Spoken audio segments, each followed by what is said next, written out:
Ketika malam merayap pelan dan kesunyian mulai berbisik, ada cerita yang tersembunyi di balik gelapnya malam. Kisah-kisah yang tak pernah terungkap. Suara-suara yang tak pernah terdengar, namun masih berbisik di telinga kita. Apakah kau siap untuk membuka pintu menuju dunia lain? Dunia di mana lentera kesunyian akan menyingkap tabir kegelapan. Satu cerita demi cerita. Dan inilah Lentera Kesunyian.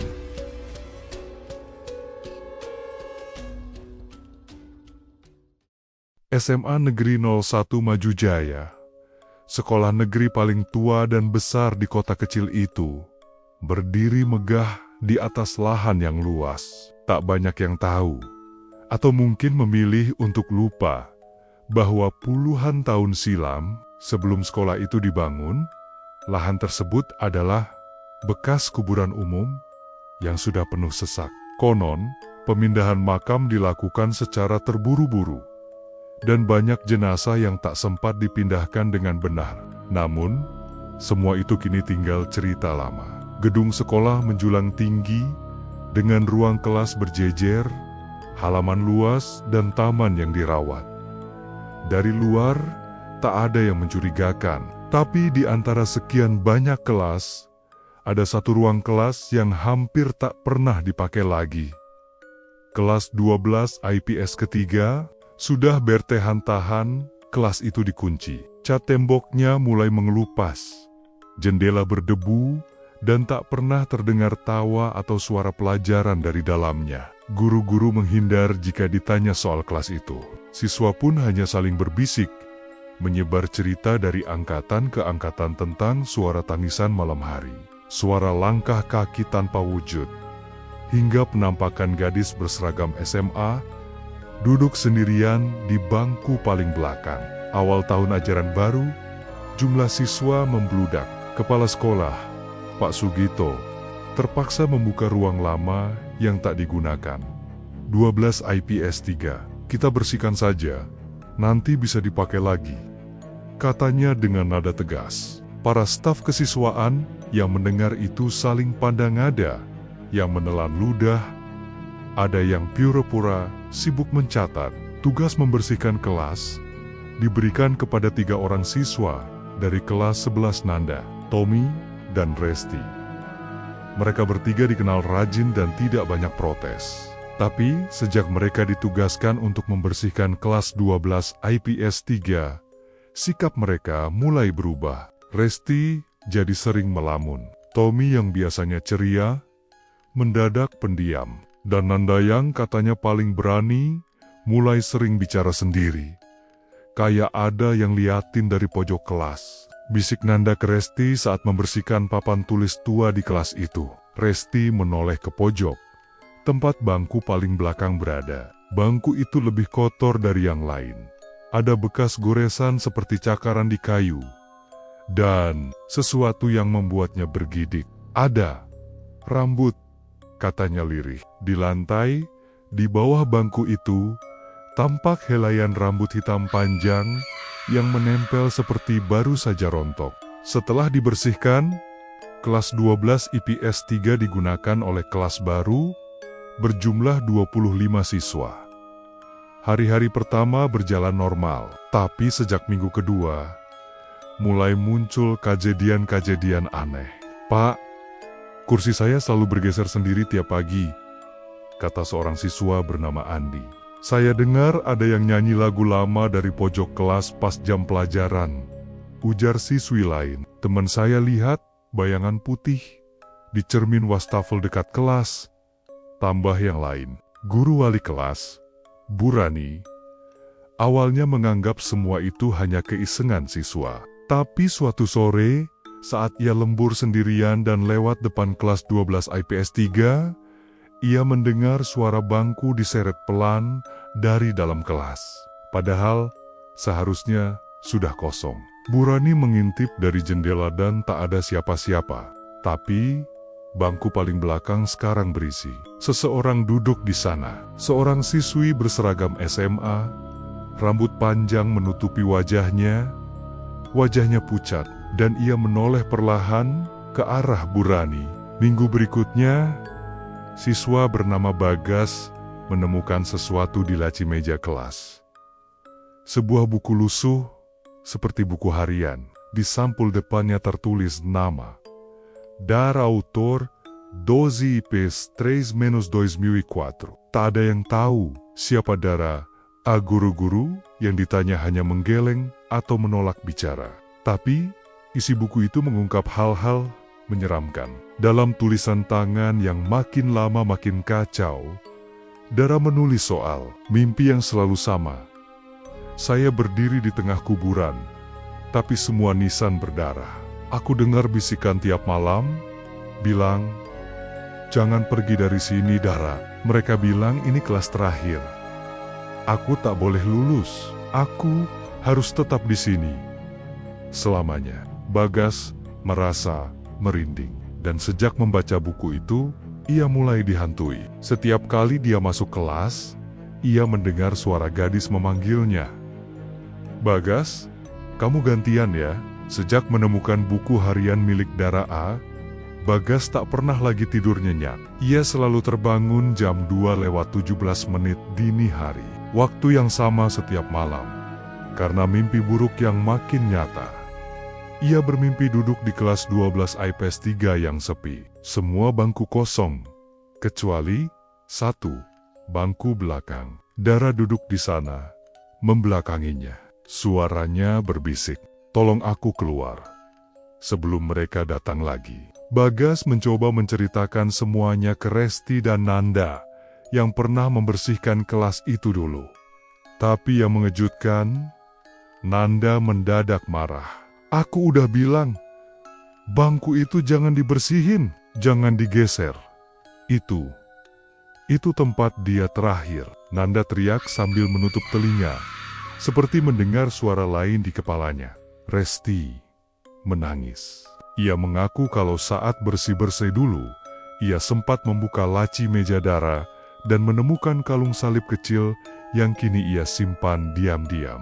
"Aku nggak berani balikin.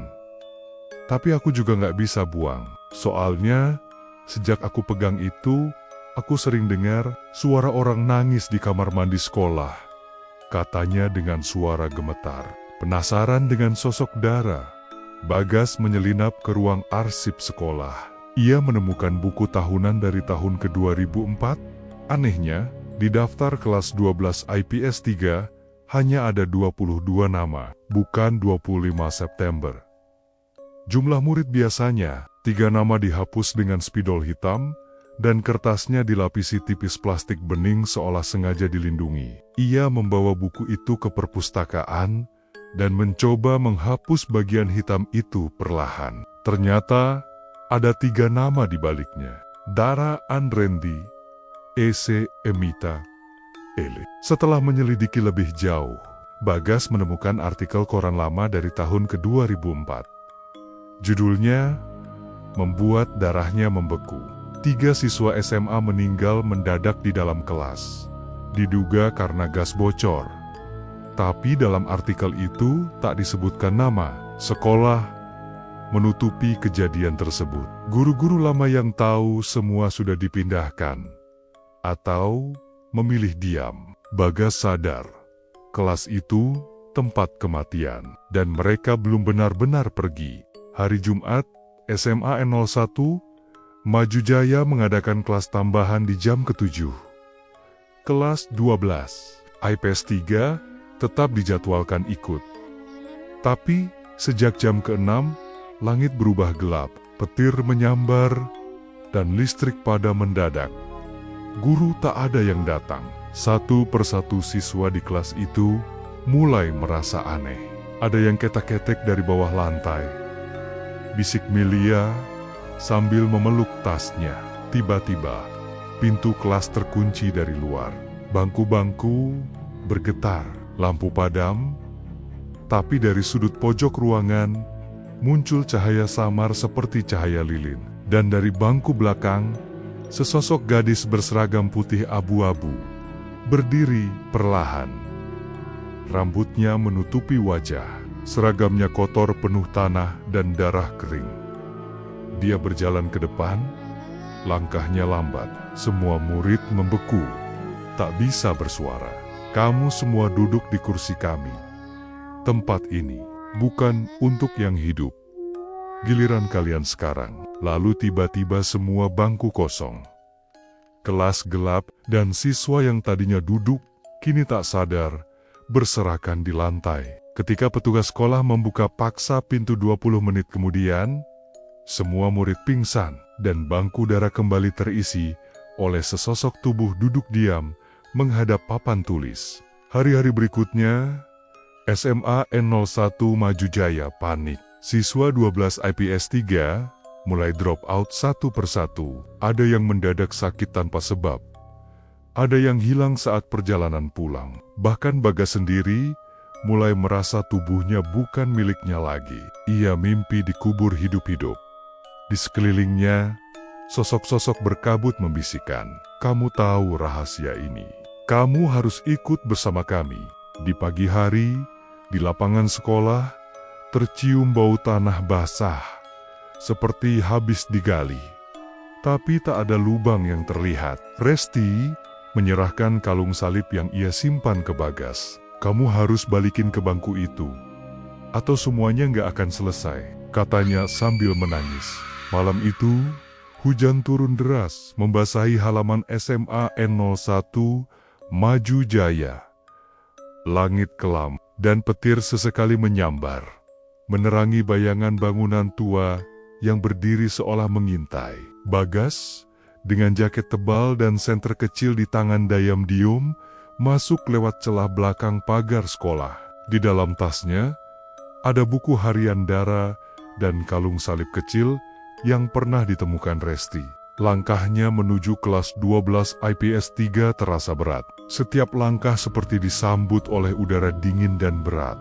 Seolah tanah itu sendiri enggan dia melewati batas. Saat tiba di depan pintu kelas 12 IPS 3, ia menemukan sesuatu yang membuatnya terhenti. Pintunya terbuka sedikit. Padahal sejak peristiwa jam ke-7, kelas itu sudah kembali dikunci. Hanya kepala sekolah yang memegang kuncinya. Tapi kini pintu itu terbuka, seolah menunggu. Bagas menyalakan senter dan masuk. Begitu ia melangkah masuk, suara klik terdengar dari belakang. Pintu tertutup sendiri. Cahaya senter mulai berkedip, dan saat ia mengarahkan cahaya ke depan kelas, sesuatu membuatnya menggigil. Kelas 12, IPS 3, kembali seperti tahun ke-2004. Papan tulis penuh coretan kapur, nama-nama murid tertulis dengan rapi. Foto-foto tempel di dinding kegiatan ekskul. Senyum remaja semuanya tak ada sebelumnya. Tapi yang paling mengerikan, ada 25 siswa duduk di bangku. Mereka semua memakai seragam putih abu, tapi wajah-wajah mereka pucat, kaku, dan kosong. Seolah hidup, tapi bukan manusia lagi. Bagas mengenali satu wajah yang ada di ujung belakang Dara A, duduk di tempatnya, menatap lurus ke arahnya. "Kamu, bawa milikku." Suara Dara terdengar langsung di dalam kepala Bagas. Ia menggigil, tangannya gemetar saat mengeluarkan buku harian dan kalung itu dari tas. "Maafkan kami cuma ingin keluar. Tapi tak ada yang datang. Tak ada yang peduli, jadi kami tetap di sini." Air mata Dara mengalir, tapi matanya hitam dan dalam, seperti tak ada ujungnya. Bagas melangkah perlahan, mendekatinya, meletakkan kalung dan buku harian itu di mejanya. "Kalau ini memang milikmu, aku kembalikan. Kau bisa pergi sekarang," ucap Bagas pelan, nyaris berbisik. Tiba-tiba suara jeritan menggelegar memenuhi ruangan. Satu persatu sosok siswa di bangku mulai menghilang, seperti debu tertiup angin. Dara tersenyum tipis. "Terima kasih." Tapi masih ada satu yang belum pergi. Tepat saat Dara mengucapkan kata terakhirnya, lantai kelas mulai retak. Dari bawah retakan itu muncul bau busuk tanah basah dan darah. Sebuah tangan kurus penuh tanah menyembul keluar. Itu bukan Dara. bukan Mita, bukan Randy. Itu sesuatu yang lebih tua, lebih marah, dan lebih dalam. Bayangan besar hitam muncul dari lantai, menjulang tinggi, tidak berbentuk manusia. Matanya merah, dan tubuhnya seperti asap bercampur tanah kuburan. Suara bergemuruh memenuhi ruangan. Ini elahanku. Aku tak pernah diusir. Semua yang berdiri di atasku akan kau tarik ke dalam. Bagas mundur. Tubuhnya gemetar hebat. Senter terjatuh dan mati total. Ia hanya bisa melihat kilatan petir dari jendela yang sesekali menerangi sosok raksasa itu. Dara menoleh ke Bagas. Itu penjaga lama kuburan. Ia tak pernah meninggalkan tempat ini. Sekolah dibangun di atasnya, dan ia murka. Aku dan teman Men hanya korban. Sekarang kau harus lari. Bagaimana cara ngeluarin dia? Kau harus bakar buku harianku. Di tempat ia muncul. Tapi cepat, sebelum kau jadi bagian dari sini. Dengan tangan gemetar, Bagas menyalakan korek api dari sakunya. Ia merobek halaman-halaman buku harian Dara satu persatu dan menumpuknya di lantai. Tepat di atas retakan tempat sosok hitam itu muncul. Sosok besar itu mendesis marah, menggeram keras hingga kaca jendela pecah sendiri. Suara seperti ribuan jeritan terdengar bersamaan. Berhenti! Bagas membakar buku itu. Api menyala, membesar, dan seperti ditelan ke dalam tanah. Cahaya dari api menjadi satu-satunya penerang. Dara memejamkan mata dan mengucap pelan, "Akhirnya kita bebas." Seluruh ruangan gemetar hebat. Lalu, hening. Kelas 12 IPS 3 kembali gelap, kosong, dan berdebu. Tak ada meja, tak ada bangku, tak ada foto-foto. Hanya Bagas, sendirian, duduk di lantai dengan napas terengah. Pintu terbuka sendiri, dan dari kejauhan terdengar suara azan subuh. Bagas ditemukan pagi harinya oleh petugas sekolah. Ia lemas, kedinginan, tapi selamat. Pihak sekolah mengumumkan bahwa kelas 12 IPS 3 akan diratakan dan direnovasi menjadi taman doa. Tidak ada penjelasan resmi, tapi kepala sekolah tampak lebih pucat dan diam sejak saat itu. Resti pindah sekolah. Nanda dirawat di rumah sakit jiwa, dan Bagas. Setiap malam jam 2:17, ia masih sering terbangun.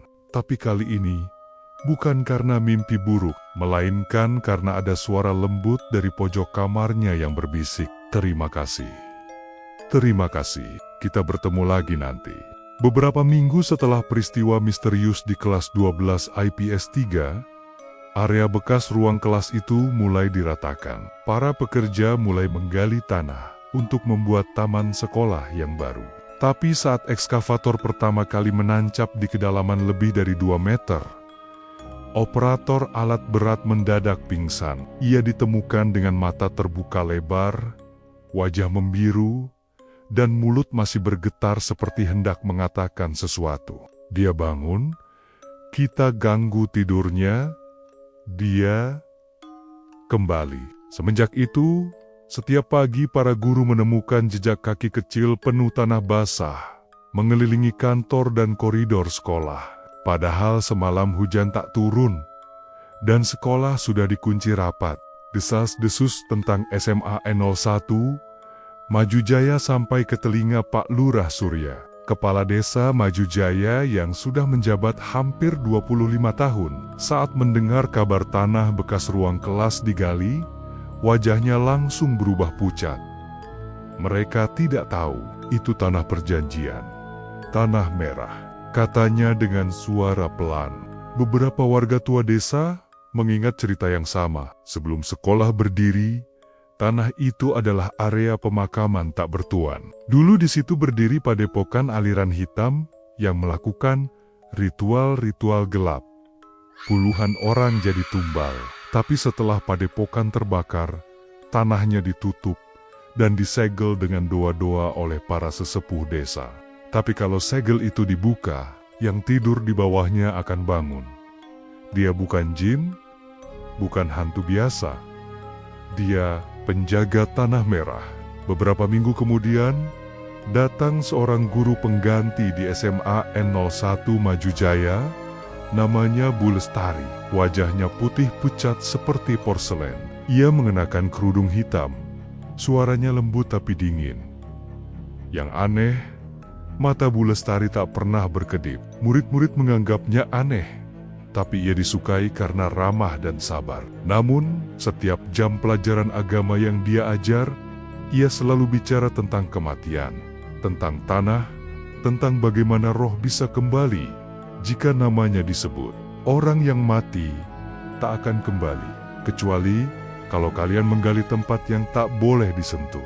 Resti yang kini bersekolah di luar kota mendengar kabar tentang guru baru itu. Saat ia melihat foto Bu Lestari yang dikirim temannya, ia menjerit ketakutan itu. Wanita yang muncul di mimpiku sejak Dara pergi. Bagas, setelah kejadian di kelas, mulai mengalami sesuatu yang lebih aneh. Di tangannya muncul tanda merah, seperti luka bakar kecil berbentuk bulat.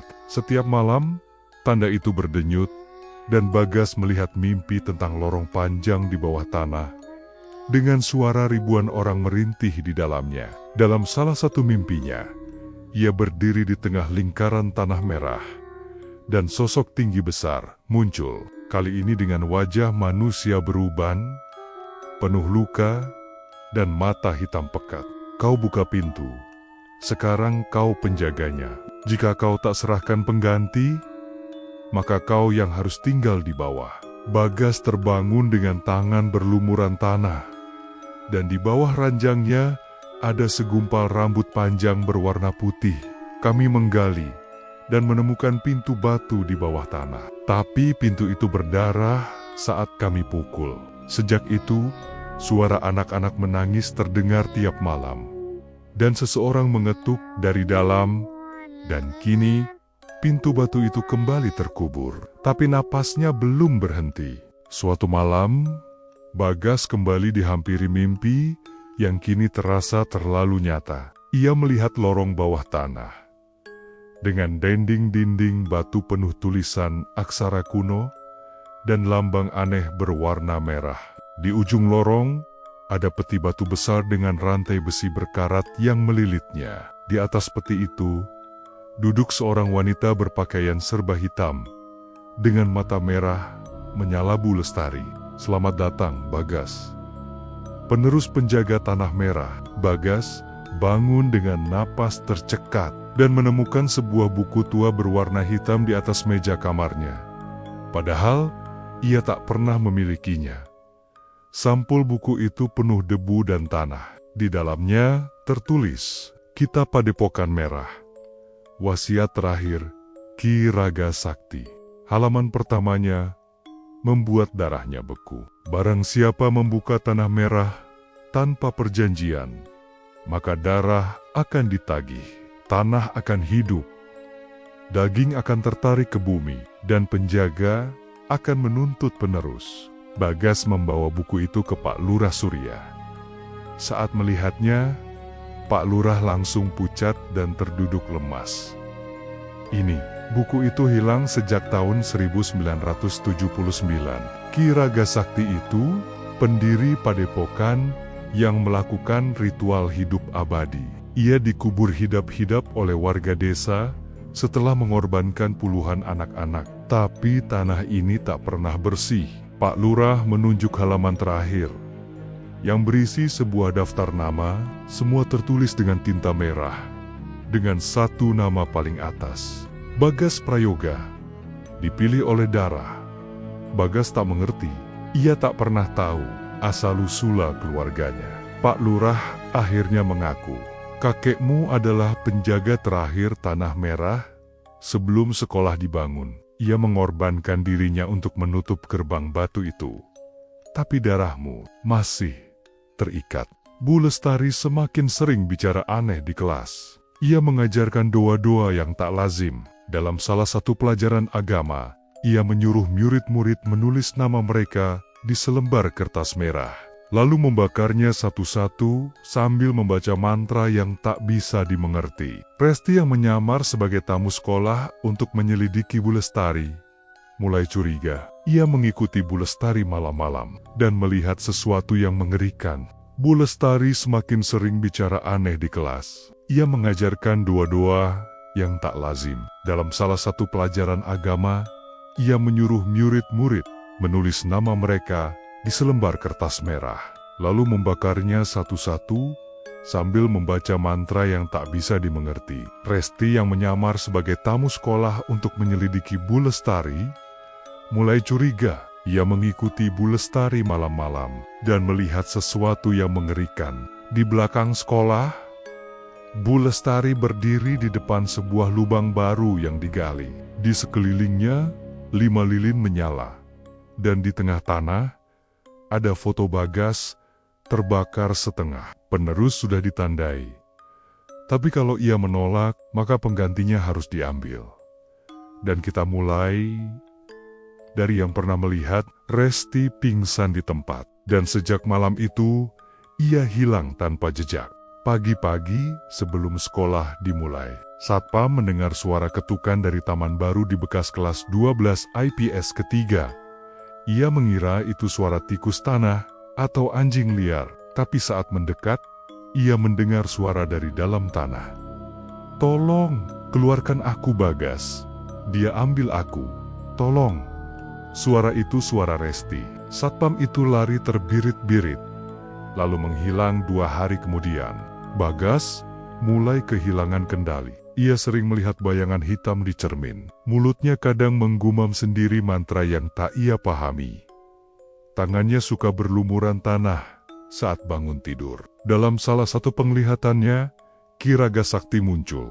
"Kau bisa tutup gerbangnya atau jadi tumbalnya. Pilih." "Darahku." Bu Lestari pun mulai menunjukkan wajah aslinya. Wajahnya bukan lagi seperti manusia. Kulitnya retak, matanya gelap dan dalam. Dan suaranya bisa menirukan siapapun termasuk suara Resti, suara Dara, bahkan suara ibunya Bagas. "Kamu tak bisa lari. Kamu sudah bagian dari kami. Tanah sudah mencium darahmu." Suatu malam, Bagas akhirnya memutuskan masuk ke area taman sekolah yang kini ditutup dengan garis polisi. Bersama Pak Lurah, ia membawa buku hitam itu dan menelusuri lokasi bekas kelas 12 IPS 3, tempat di mana gerbang batu terkubur. Dengan bantuan sekop dan alat sederhana, mereka menggali, dan benar saja di kedalaman 3 meter, mereka menemukan gerbang batu tua yang tertutup ukiran aneh dan lambang darah. Tiba-tiba tanah bergetar. Dari balik gerbang itu, terdengar suara berat, seperti napas panjang dari dalam bumi. "Darahku, kembali." Akhirnya, tanah sekitarnya mulai meleleh seperti lumpur. Dan dari balik gerbang, muncul ratusan tangan kecil yang merangkak keluar wajah anak-anak, dengan mata kosong dan tubuh membusuk. Mereka adalah tumbal lama yang dikurung bersama Ki Raga Sakti. Bu Lestari muncul. Kini dengan bentuk aslinya bukan manusia, melainkan jelmaan dari roh utama penjaga tanah merah. Rambutnya menjulur sampai tanah. Kulitnya retak seperti tanah kering, dan matanya merah menyala. "Bagas, warisanmu adalah darah. Buka pintunya, dan kau akan abadi." Bagas berdiri gemetar, tapi dalam dirinya terdengar suara Resti, Dara, dan bahkan arwah para murid yang tak bersalah.